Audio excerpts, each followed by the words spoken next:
I believe that given our history as a country, South African media landscape is actually got reason lots to be proud about. I think we've come a long way, considering, as I said, the history that we had where press freedom was pretty much non-existent in the past. I think we've developed well. There is a plurality of views, and nothing is off bounds. We don't have issues with censorship. So I think that we've got a lot to be proud of in terms of the media environment within which we operate. And we also have to acknowledge the role that our government has played in that, in a sense that they do give the media freedom to criticize. We go where in many other countries the media dare not go and would not be allowed to go. So I think there's lots to be proud of and lots to be encouraged about this World Press Day.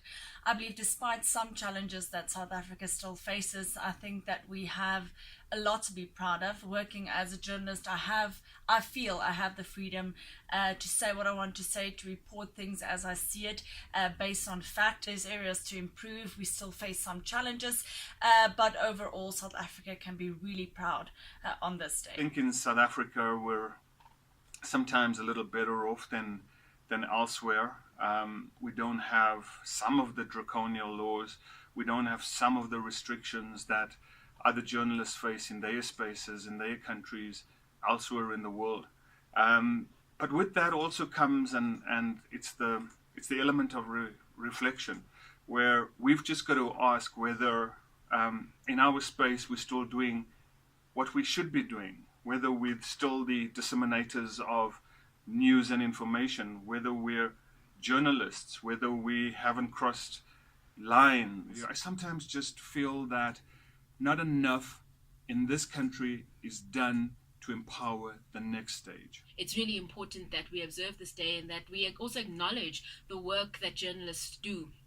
Those of them who put themselves in danger, those of them who've had, their houses burgled because of difficult investigative stories that they're working on. Those of them who have been, or those of us who have been threatened because of stories that they're working on, offered bribes and turned them down. There's a lot that journalists go through, and I think that it's important that we take the time to acknowledge it as journalists, but also that those who listen to us and who read our mediums also take the time to also acknowledge that there's a lot that goes into this profession.